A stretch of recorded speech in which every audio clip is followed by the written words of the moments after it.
Hey guys, मेरा नाम है रिया सिंह और आप लोग मेरे साथ पढ़ते हो पॉलिटिकल साइंस मेरे यूट्यूब के चैनल पे। तो चलिए स्टार्ट करते हैं आज की क्लास। ठीक है, चलिए पहले हम देखेंगे कि पब्लिक एडमिनिस्ट्रेशन और प्राइवेट एडमिनिस्ट्रेशन के बीच का डिफरेंस क्या होता है। इससे पहले ये समझना ज़रूरी है कि पब्लिक एडमिनिस्ट्रेशन क्या होता है, प्राइवेट एडमिनिस्ट्रेशन क्या होता है। मैं बहुत ही शॉर्ट में ब्रीफली आप लोग को समझाने की कोशिश करती हूँ। पब्लिक एडमिनिस्ट्रेशन का मतलब ये होता है कि कोई भी ऐसा काम जो गवर्नमेंट के अंदर आ रहा है, जो सरकार के अंदर आ रहा होता है, जिस तरीके से सरकार काम कर रही होती है, उसी तरीके के सिस्टम को हम बोल देते हैं पब्लिक एडमिनिस्ट्रेशन। ओके, फिर आती है बात प्राइवेट एडमिनिस्ट्रेशन की। प्राइवेट एडमिनिस्ट्रेशन का मतलब ये होता है कि जिस तरीके से प्राइवेट कंपनीज काम करती हैं, एमएनसीज काम करती हैं, कैपिटलिस्ट काम करते हैं, इंडस्ट्रियलिस्ट काम करती हैं, जिस तरीके से एडमिनिस्टर करते हैं वो अपने सिस्टम को, उसको हम बोल देते हैं private administration. I just hope ये छोटा सा कॉन्सेप्ट आप लोग को समझ में आ गया होगा। कुछ ऐसे थिंकर हैं जो कि पब्लिक एडमिनिस्ट्रेशन और प्राइवेट एडमिनिस्ट्रेशन के समर्थक होते हैं, उसकी बात करते हैं पब्लिक और प्राइवेट एडमिनिस्ट्रेशन के बीच के डिफरेंस के। ऐसे क्वेश्चन आ चुके हैं एग्जाम्स में आप लोग के। वो कौन से थिंकर हैं उसके बारे में हम पढ़ लेते हैं। John Gaus, Ludwig von Mises, Paul H Appleby sir Josiah Stamp, Herbert Simon, Peter Drucker etcetera. Important है, ये एग्जाम में आ चुका है, इसलिए मैं फिर से एक बार रिपीट करती हूँ। ठीक है, और मेनली हम अभी साइमन के डिफरेंस को पढ़ेंगे कि साइमन ने किस तरीके से पब्लिक एडमिनिस्ट्रेशन और प्राइवेट एडमिनिस्ट्रेशन के डिफरेंस की बात करी है। पहला हम देखेंगे public administration is bureaucratic where is private administration is business like. जब भी हम पब्लिक एडमिनिस्ट्रेशन की बात करते हैं तो उसमें जो सिस्टम, जिस तरीके से सिस्टम हमारा काम करता है, उसमें स्पेशलाइजेशन की ज़रूरत होती है। ऐसे लोग चाहिए होते हैं जो कि उस फील्ड में, एडमिनिस्ट्रेशन के फील्ड में एक्सपर्टीज होते हैं उनके पास। ठीक है, वो बहुत टफ से टफ एग्जाम्स को पास करके गए होते हैं और उन्हें मौका मिलता है सरकार के साथ काम करने का, सरकार के पॉलिसीज को एग्जीक्यूट करने का। ठीक है, वहीं पे जो प्राइवेट एडमिनिस्ट्रेशन होता है वो बिजनेस की तरीके से होता है, उसमें ऐसे किसी सिस्टम की हम बात नहीं करते हैं, किसमें, प्राइवेट एडमिनिस्ट्रेशन में। सेकेंड पॉइंट है public administration is political where is private administration is non political.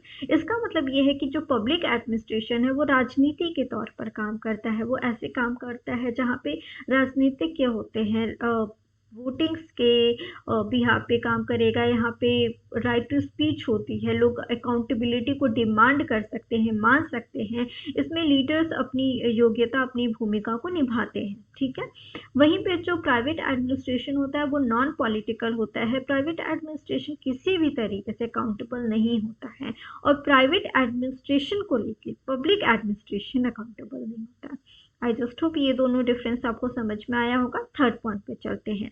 Public administration is characterized by red tape where is a private administration is free from it. इसका मतलब ये है कि public administration की जब हम बात करते हैं तो हम रेड टैपिज्म की बात करते हैं। फीताशाही या लाल फीताशाही इसको बोला जाता है कि लाल फीताशाही के कॉन्सेप्ट के तौर पर हम बात करते हैं। इसका मतलब ये है कि इसमें जब भी हम पब्लिक एडमिनिस्ट्रेशन की बात करते हैं तो हम करप्शन को देखते हैं, हम भाई भतीजावाद को देखते हैं। इस तरीके के कॉन्सेप्ट जो हैं वो पब्लिक एडमिनिस्ट्रेशन में काफ़ी फ्रिक्वेंटली यूज़ किए जाते हैं ना। वहीं पे जो प्राइवेट एडमिनिस्ट्रेशन होती है वो काफ़ी बेनिफिट, प्रॉफिट, इन सब की बात कर रही होती है, तो वहाँ पे चांसेस कम होते हैं कि करप्शन कम हो या सरकारी जो फाइल्स हैं वो पड़े ही रह जाते हैं ना बहुत दिनों तक। प्राइवेट एडमिनिस्ट्रेशन में ये सारी चीज़ें नहीं होती हैं। तो ये एक डिफरेंस है जो कि साइमन ने बताया है, याद रखिएगा, इम्पोर्टेंट है। चलिए सेकंड हम देखते हैं फेलिक्स एंड निग्रो क्या कहते हैं। फेलिक्स एंड निग्रो कहते हैं कि जो प्राइवेट एडमिनिस्ट्रेशन है वो उतना डाइवर्स नहीं है, वो एक सिंगल फेज में चल रहा होता है ना। वहीं पे जो पब्लिक एडमिनिस्ट्रेशन होता है वो काफ़ी डाइवर्स होता है। इतना डाइवर्स होता है जैसे वो एम्प्लॉयमेंट की बात करता है, वो गरीबी की बात करता है, वो किस तरीके से हम सोशल में इक्वालिटी ला सकते हैं, सोसाइटी में इक्वालिटी को हम इंट्रोड्यूस कर सकते हैं, उसकी बात करता है। वो हर एक कास्ट क्रीड को लेके चलता है साथ में, है ना। हर एक पोजीशन को लेके आने की कोशिश करता है। इस तरीके से पब्लिक डोमेन काम करता है, पब्लिक एडमिनिस्ट्रेशन का डोमेन काम करता है ना। वहीं पे जो सर जोसेफ स्टैम्प है वो बात करते हैं कि हम चार प्रिंसिपल देते हैं पब्लिक एडमिनिस्ट्रेशन में, कि किस तरीके से हम पब्लिक एडमिनिस्ट्रेशन और प्राइवेट एडमिनिस्ट्रेशन के बीच के डिफरेंस को देख सकते हैं। पहला है प्रिंसिपल ऑफ यूनिफॉर्मिटी। इसका मतलब ये है, प्रिंसिपल ऑफ यूनिफॉर्मिटी का मतलब है कि चाहे आप जिस भी पोजीशन पे हो, जिस भी पोजीशन पे आपकी कोई भी अथॉरिटी है, आप कॉन्स्टिट्यूशन के अंडर काम करोगे। एक यूनिफॉर्म लॉज होगा हर एक इंसान के लिए। आप उस कॉन्स्टिट्यूशन से अलग जाके काम नहीं कर सकते, उस रूल को फॉलो करना कंपल्सरी है आपके लिए, ठीक है। सेकेंड पॉइंट आता है principle of external financial control, बाहरी वित्तीय नियंत्रण का सिद्धांत। The representative of the people through a legislative body control government revenue and head of expenditure। इसका मतलब ये है कि जो भी टैक्सेस देते हैं लोग, है ना, जो लोग टैक्सेस देते हैं उसको किस तरीके से हमारा जो सिस्टम है एग्जीक्यूट कर रहा है। जो लेजिस्लेटिव बॉडी है वो रूल बनाती है, वो लॉज बनाती है कि ये पॉलिसीज बनना चाहिए, और एग्जीक्यूटिव जो होते हैं उसको एग्जीक्यूट करते हैं, जिससे ज़्यादा से ज़्यादा जो बेनिफिट है वो लोगों तक पहुंच सके। तो ये जो सिस्टम काम करता है ये हमारा पब्लिक एडमिनिस्ट्रेशन में करता है। प्रिंसिपल ऑफ मिनिस्ट्रियल रिस्पॉन्सिबिलिटी, किसी भी तरीके की पॉलिसीज बनती हैं तो उस पर जो अकाउंटेबिलिटी होती है, हम पूछ सकते हैं कि लाइक ये जो पॉलिसी बनी है वो कितनी बेनिफिशियल है हमारे लिए या नहीं है, हम क्वेश्चन कर सकते हैं, है ना। जितने भी पॉलिसीज बनते हैं वो लोगों के ही लिए बनते हैं, तो जो हमारे मिनिस्टर हैं वो अकाउंटेबल रहेंगे हमारे लिए, है ना, कि वो सही तरीके से काम करेगी या नहीं करेगी, हम उनसे पूछताछ कर सकते हैं। हम उसके लिए अपने आप को एबल हैं, हम एबल हैं, ठीक है, पब्लिक एडमिनिस्ट्रेशन में। प्राइवेट एडमिनिस्ट्रेशन में ऐसे हम फ्रिक्वेंटली क्वेश्चन नहीं पूछ सकते हैं ऑब्वियसली। ये एक रीजन होता है कि लोग बोलते हैं ना कि लाइक भरोसा नहीं है प्राइवेट एडमिनिस्ट्रेशन, प्राइवेट कंपनीज में क्या हो, है ना। पब्लिक एडमिनिस्ट्रेशन में गवर्नमेंट है, हम अकाउंटेबिलिटी को डिमांड कर सकते हैं वहाँ पे।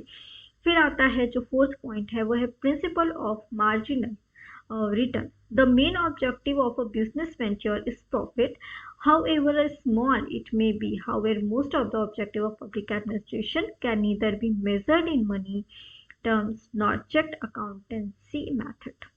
इसका मतलब ये है कि जब भी हम प्राइवेट एडमिनिस्ट्रेशन की बात करते हैं तो वहाँ पे हम बिजनेस लाइक वेंचर की बात करते हैं। इसका मतलब ये है कि जो भी प्राइवेट कंपनीज होती हैं वो कहीं ना कहीं प्रॉफिट की बात कर रही होती हैं, वो हर एक कमोडिटी को एक प्रॉफिट नज़रिए से ही देखती हैं। उन्हें फ़र्क नहीं पड़ता कि उनका जो सामान है वो गरीबों को फ्री में बांट दे और अमीरों को ज़्यादा प्राइस में दे दें, है ना। वो प्रोडक्ट को निकालते हैं, उसकी एक फिक्स प्राइस होती है, चाहे वो गरीब ले ले चाहे वो अमीर ले ले, ठीक है। जो कार निकलती है वो ये सोच के नहीं निकलेगी कि इसे सिर्फ गरीब को ज़रूरत है तो वो चले, उसको फ्री में दे दो और अमीर को ज़्यादा पैसे में दे दो, ऐसा नहीं चलता। ऐसे अगर करना है तो गवर्नमेंट इसका ख्याल रखेगी, है ना। जैसे बस जो है वो गरीबों के लिए भी सेम है, अमीरों के लिए भी सेम है। वो बस है, उसका किराया ऐसा है, इतना मिनिमम रखा जाता है कि उसे जो गरीब है वो भी दे सके, ठीक है, इस तरीके से। तो ये समझ में आ गया होगा। और जो ये थियोरी जो बोलते हैं कि जो प्रॉफिट की बात करता है हमेशा प्राइवेट एडमिनिस्ट्रेशन, ये थियोरी दी थी एप्पलबी ने, याद रखिएगा, इम्पॉर्टेंट है। जो इम्पॉर्टेंट है एग्जाम के नज़रिए से वो मैं आप लोग को अभी इसलिए बता दे रही हूँ हर एक पॉइंट में, क्योंकि वो एग्जाम्स में आ सकते हैं, ऐसे ही क्वेश्चंस एग्जाम्स में आते हैं। उसके बाद हम आगे बढ़ते हैं तो वो ये देखते हैं कि कुछ ये तो ऐसे हो गए जो थिंकर्स ने दिए हैं थियोरी, प्राइवेट और पब्लिक एडमिनिस्ट्रेशन में क्या डिफरेंस होने चाहिए उसके बारे में। इसके आगे जब हम बढ़ते हैं तो कुछ ऐसी जनरल थियोरी होती हैं जिसको हम देखेंगे, जैसे अब्सेंस ऑफ प्रॉफिट मोटिव। इसका मतलब ये है कि जो पब्लिक एडमिनिस्ट्रेशन है वो कहीं ना कहीं प्रॉफिट के दायरे में काम नहीं करता। अभी मैंने एग्जाम्पल दिया था, वो सोशल गुड की बात करता है, वो बात करता है एम्प्लॉयमेंट पे कि किस तरीके से गरीबों को भी उतनी सर्विस प्रोवाइड हो सके जितना अमीरों को है। वो बात करता है बेसिक नीड्स की कि किस तरीके से हम गरीबी के स्तर के जो भी लोग हैं जो कि कुछ भी अपनी अफोर्ड नहीं कर सकते, उनको किस तरीके से हम एटलीस्ट रोटी कपड़ा मकान तक तो ले आ सके, पहुंचा सके, है ना।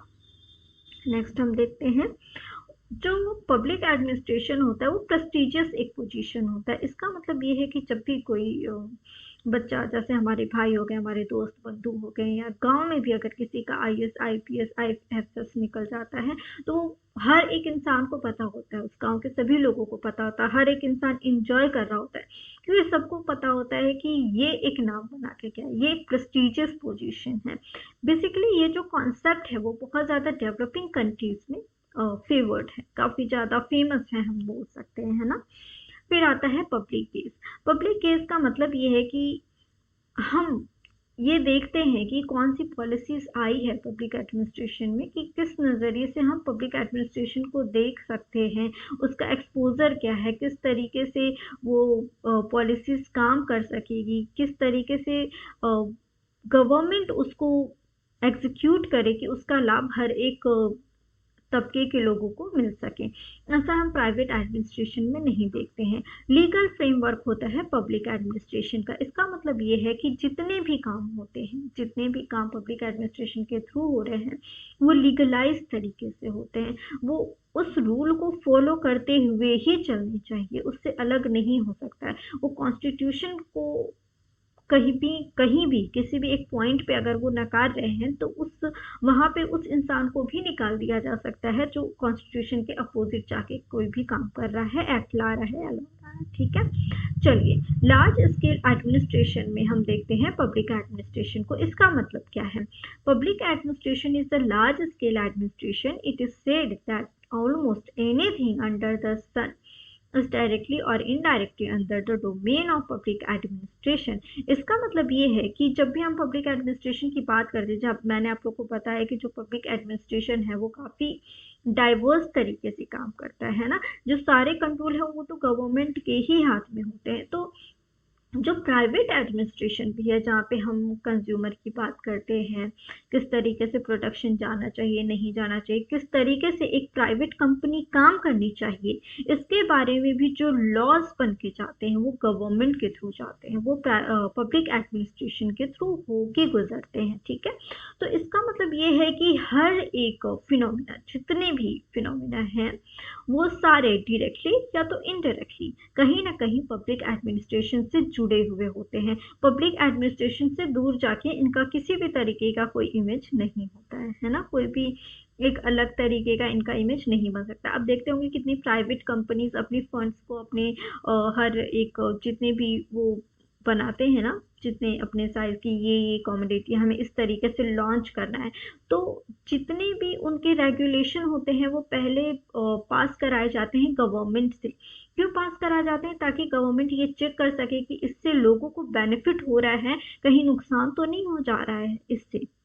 तो इन चीज़ों को चेक आउट करने के बाद ही किसी भी तरीके के प्राइवेट में भी बिल पास किए जाते हैं, उससे होके गुजरता है। तो कहीं ना कहीं जो पब्लिक एडमिनिस्ट्रेशन है उसके अंडर प्राइवेट डोमेन भी आ जाते हैं, हर एक डोमेन को कहीं ना कहीं कवर कर लेता है हमारा पब्लिक एडमिनिस्ट्रेशन। ओके, ये एक रीज़न होता है कि हम पब्लिक एडमिनिस्ट्रेशन को बहुत ही कॉम्प्लेक्स समझते हैं और काफ़ी डाइवर्स तरीके से हम पब्लिक एडमिनिस्ट्रेशन को देखते हैं। ये छोटा सा वीडियो था, आई होप कि आप लोग को ये इन्फॉर्मेशन पसंद आई होगी। एग्ज़ाम के नज़रिए से ये एक मोस्ट इम्पॉर्टेंट टॉपिक है जो आप लोग के एग्ज़ाम में ज़रूर आएगा। एक क्वेश्चन तो बनता है, जितना मैंने इवोल्यूशन का आप लोग को क्वेश्चन कराया, जो पीडीएफ दिया है वो एक बार रीड करके जाइएगा, ये एक बार रीड करके जाइएगा, 2-3 क्वेश्चन इन दोनों पीडीएफ से मिल जाएंगे, आपको ज़रूर मिल जाएंगे। तो this is all about today's class. और प्लीज़ अगर वीडियो पसंद आई हो तो लाइक सब्सक्राइब जरूर करिएगा मेरे चैनल को। धन्यवाद, थैंक यू सो मच। और ऐसे ही हम नए नए टॉपिक के साथ आप लोग से मिलते रहेंगे। टाटा।